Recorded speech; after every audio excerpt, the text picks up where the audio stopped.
Today's lesson is sweetened beverage taxes, boon or bust.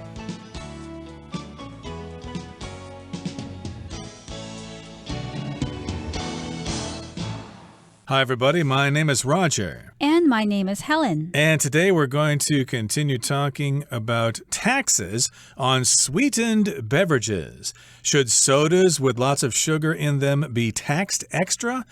And should you pay a little bit more because sugar is considered to be kind of bad for people's diets, for their health, because it makes them fat, it makes them obese, and it may give you calories.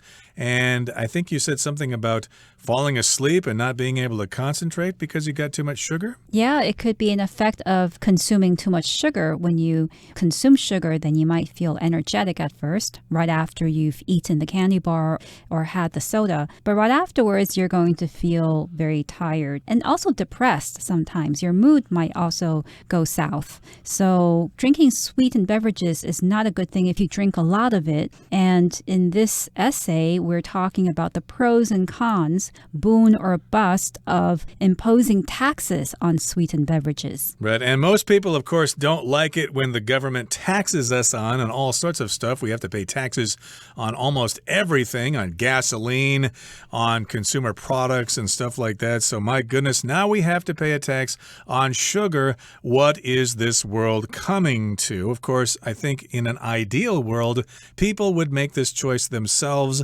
and they would simply not drink beverages with lots and lots of sugar in them, and it shouldn't be a problem, but it still is a big problem, especially in some countries where obesity is really, really a problem and people are getting sick and they're putting a strain on the healthcare system. So yes, this is something that governments might need to consider. Last time, of course, we talked about some taxes in the UK and the US, and some surveys indicated that these sugar taxes seem to be working, right, Helen?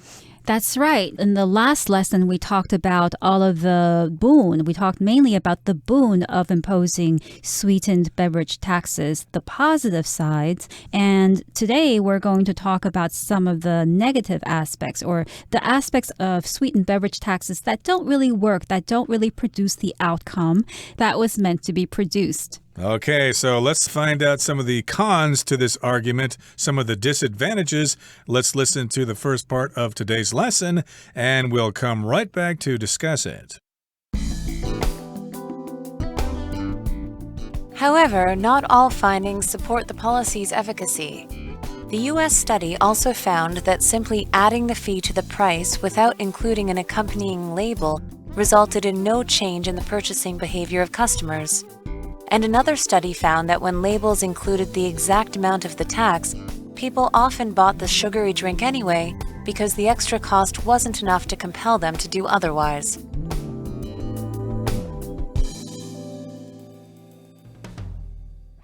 So now we're going to look at some of the cons of sweetened beverage taxes. And it says here, however, not all findings support the policy's efficacy. So here, the word findings refers to the studies and the survey that were done in the previous section that we talked about. So these findings don't all necessarily support the policy's efficacy. Efficacy here refers to the effectiveness in getting the result that you want. So these sweetened beverage taxes aren't necessarily effective. Exactly. So some of these findings, some of these surveys show that this tax does work. It does discourage people from buying sweet beverages, but not all the findings support those policies. Some actually suggest that the policies are bad. Let's find out what this is all about. The U.S. study, the research that was done in the United States, also found that simply adding the fee to the price without including an accompanying label resulted in no change in the purchasing behavior of customers. Remember, last time we indicated that some of those products are sold with the label that says a tax has been added to the price of the beverage.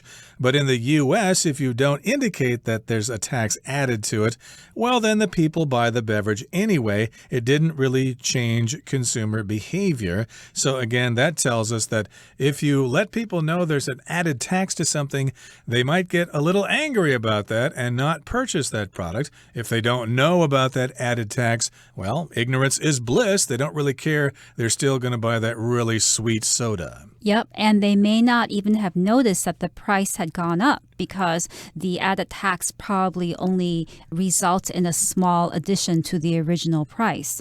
And another study found that when labels included the exact amount of the tax, people often bought the sugary drink anyway because the extra cost wasn't enough to compel them to do otherwise. So for some people, even seeing the label didn't change their decision because they want to buy that sugary drink and they think, okay, if I have to spend an additional 5 cents or 10 cents for that drink, it's fine. It's not going to make any difference to me, so I'll buy it anyway. So here we've got the verb to compel, which basically means it forces them to do something or it obliges them to do something. It gives them the tendency to do something, and they just won't be persuaded by that added price. They're going to buy that sweet soda anyway. Okay, that brings us to the end of the first part of our lesson for today. It's time to move on to the second part and continue to talk about the cons of the sugar tax.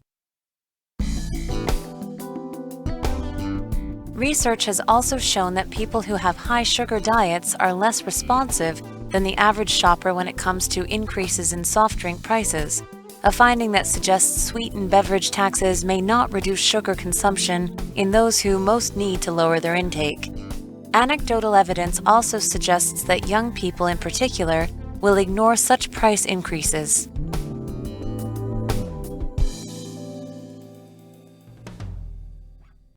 大家好，第二部分我们看到名词 consumption， 指摄取、消耗或是消费量。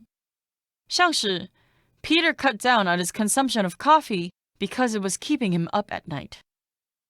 Peter 减少咖啡的摄取量，因为咖啡使他晚上睡不着。或是 Our family is taking steps to reduce our consumption of energy. 我们家正在采取一些措施来减少能源消耗。另外补充2个跟 consumption 有关的单字。第一个是动词 consume, C-O-N-S-U-M-E, consume, 表示消耗或是食用。例如 The hybrid car consumes less fuel than standard vehicles. 油电混合车比标准车耗油少。或者 Japan consumes more seafood per capita than most other countries. 日本每人平均食用的海鲜比大部分其他国家都还要多。第二个单字是 consumer, C-O-N-S-U-M-E-R, consumer, 表示消费者。我们可以说 The supermarket offers special deals to make consumers buy more. 那间超市提供特卖以促使消费者多买点东西。也可以说 If you want more consumers to buy your product, you may want to change a few things. 如果你想要更多消费者买你的产品，你可能要做一些改变。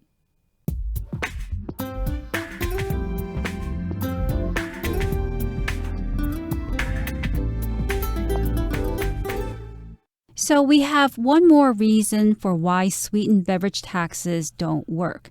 Research has also shown that people who have high sugar diets are less responsive than the average shopper when it comes to increases in soft drink prices, a finding that suggests sweetened beverage taxes may not reduce sugar consumption in those who most need to lower their intake. So this is a very long sentence, but it's actually not very complicated. It basically says that according to research or according to a study, people who drink a lot of sugary drinks, sugary beverages as their habit are less responsive to increased soft drink prices, meaning they are less likely to be affected by increased prices than other people who don't drink a lot of sugary drinks. Right, so we've got some people out there who have high sugar diets. they have sugar all day long, not just when they drink sodas, but they have cake and ice cream and stuff like that all day long, so they already have high sugar diets. And when the price goes up for those high sugar drinks, they're going to buy them anyway. It won't really affect them. But if you're somebody who has a regular good diet during the day and the only time you have something sweet is when you have that sweet soda, those people are actually going to be the ones who just get rid of that sweet soda, but they don't really need to because hey, they only have one soda every day and it's not really going to hurt them too much. And so, of course, the people who drink lots and lots of sugary drinks all day long are just going to keep doing it because they're used to that. Maybe they are addicted to sweet drinks and they're continuing to be obese. Right. So this finding suggests that sweetened beverage taxes may not reduce sugar consumption in those who most need to lower their intake. So consumption refers to the use of something such as fuel or energy if you're talking about a car, or food if you're talking about a person, and the amount that is used. So sugar consumption just means the amount of sugar that a person consumes or eats. And beverage taxes may not reduce sugar consumption, may not lessen the amount of sugar that a person eats in those people who most need to lower their intake. Intake is the amount of something that you eat or drink. So people with a high intake of sugar will less likely be affected by the sweetened beverage taxes, and the tax may not reduce their sugar consumption. Exactly. So the people who need to be helped aren't really being helped by this tax. And then finally, our sentence here says, anecdotal evidence also suggests that young people in particular will ignore such price increases. So, of course, we've got research from universities and scientific organizations, and they've got facts and figures, and they've done their research, and they've got information. But if you've just heard stories from people, and you've just heard what they've said based on their own experiences, and they aren't based on scientific research, then we say that's anecdotal evidence, or just simply something that is anecdotal. An anecdote, of course, is just a story that somebody tells about their personal experiences. So if it's anecdotal evidence, again, it's just what people say they've experienced in their lives, and it's not really a scientific study. And it suggests, or it kind of tells us, that young people, especially young people in particular, they'll ignore those price increases. They don't really care. They're probably getting money from their parents anyway, and they're probably not really saving for the future. If they have a part-time job, they spend lots of money on fizzy drinks that are really sweet, and they don't care if they're more expensive. That's right. So these points put into question the effectiveness of sweetened beverage taxes. And later on, in the final part, we're going to look at one more reason why sweetened beverage taxes may not work. But perhaps the biggest issue with the sweetened beverage taxes is that they only address one part of the problem. Even when data indicate that sales of sweetened drinks are decreasing, policymakers don't know if people are actually consuming less sugar overall, or if they are eating other sweet foods to compensate. While a well-implemented tax can be part of a larger strategy, it cannot solve the obesity problem alone.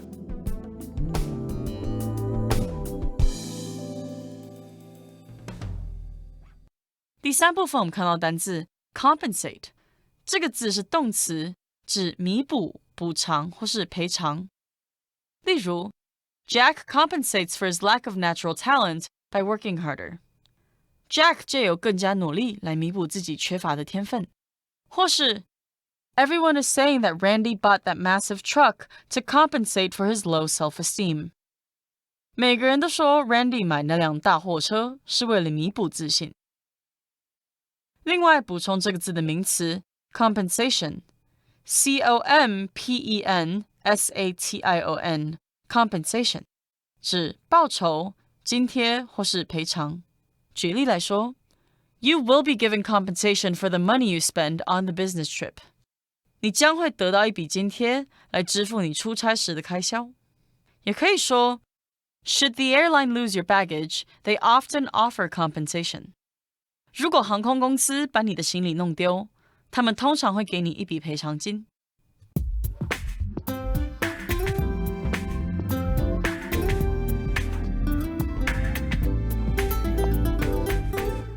All right, let's discuss the third part of today's lesson. It begins by saying, but perhaps the biggest issue with the sweetened beverage taxes is that they only address one part of the problem. So again, today we're talking about the bad parts of this policy, the cons, not the pros, but the cons, the disadvantages, and the biggest issue or the biggest problem with these taxes is that they only address one part of the problem. Of course, this is a very big problem.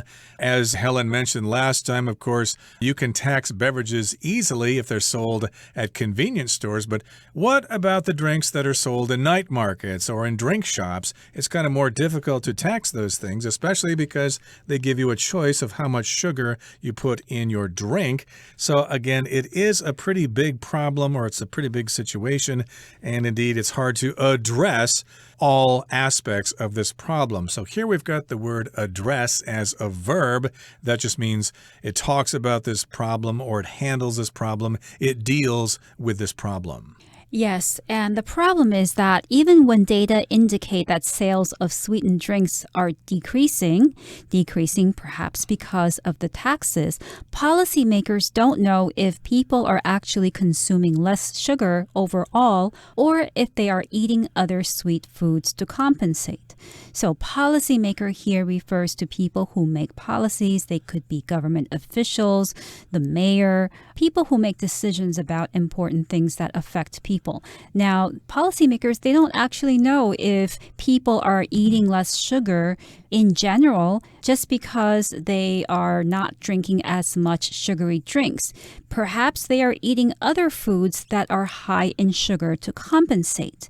To compensate means to behave in a way that is intended to reduce the effects of another action. So to reduce the effects of drinking less sugary beverages, people might be turning to more sugary foods like candy bars or cookies and cakes. Since they're not getting enough sugar from the sweetened drinks, maybe they're getting their sugar from other sources. And another example is, let's say you're not a very smart person, but that's not an excuse to not get good grades because you can compensate by studying more and studying harder. That's right. And here in the next sentence it says, while a well-implemented tax can be part of a larger strategy, it cannot solve the obesity problem alone.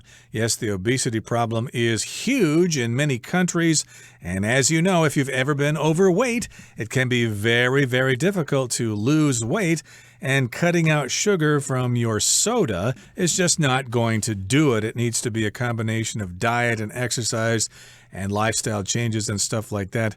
So yes, indeed, maybe we could have a well-implemented tax. It could be part of a larger strategy. So here we've got well-implemented, and that's from the verb to implement, which means to carry out a certain policy, to do something that is practical, that is useful. And if it's well implemented, if it is given to society in a good way and people think it's fair, well, yes, indeed, it might work. But of course, the problem is much larger than that. We've got to do more than just that. That's right. We can't rely on this sweetened beverage taxes alone.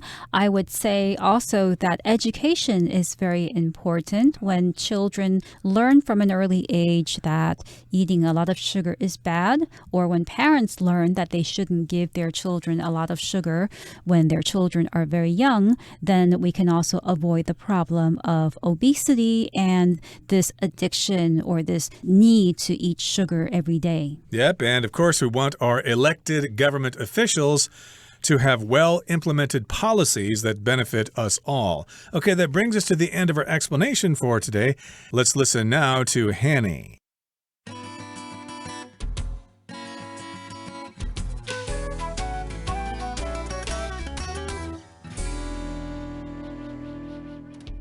各位同学大家好，我是 Hanny。 我们来看今天的文法重点。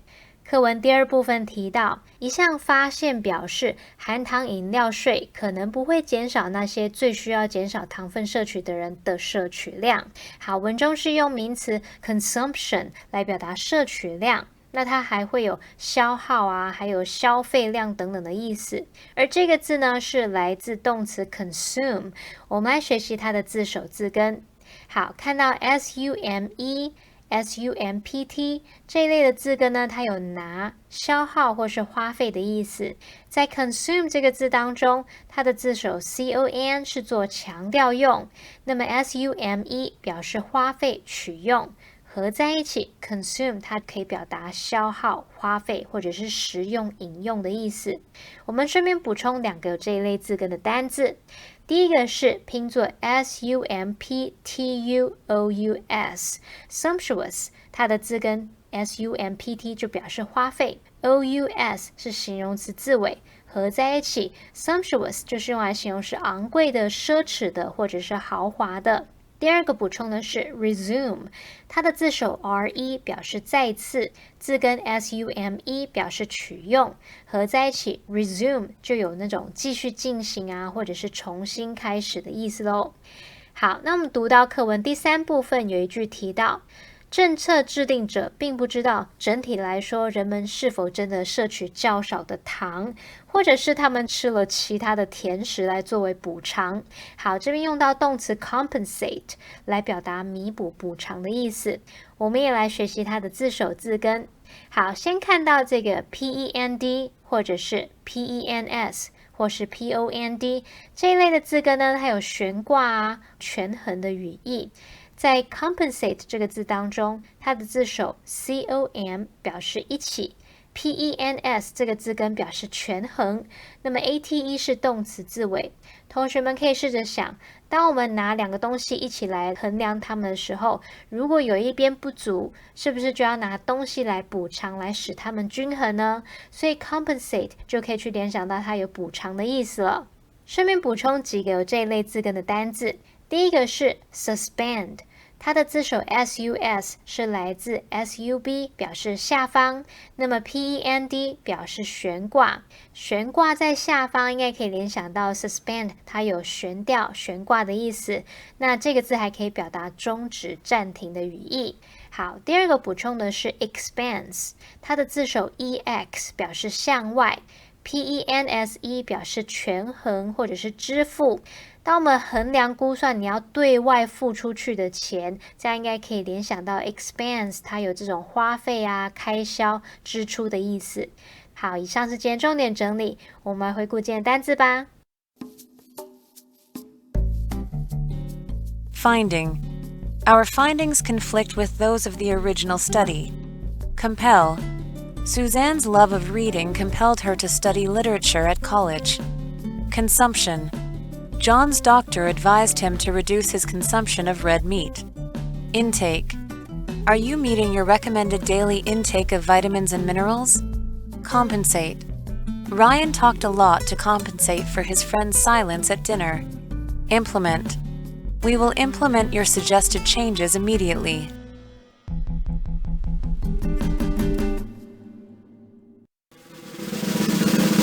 Discussion starter starts now! Here's our discussion starter for today. Here's the question. Would you support or oppose a sweetened beverage tax in Taiwan, and why? I would support a sweetened beverage tax in Taiwan because I think that young people are eating too much sugar and that they need to reduce their intake of sugar. Well, actually, I'm opposed to a sweetened beverage tax here in Taiwan in general because, well, I don't think the government should be doing that kind of stuff. I think those things need to be decided in society itself, and I don't really think the obesity problem is that big a deal here in Taiwan compared to big and fat United States. Well, everyone, today's article has come to an end, and I sure hope you enjoyed reading along with us. I am Roger. I'm Helen. See you next time.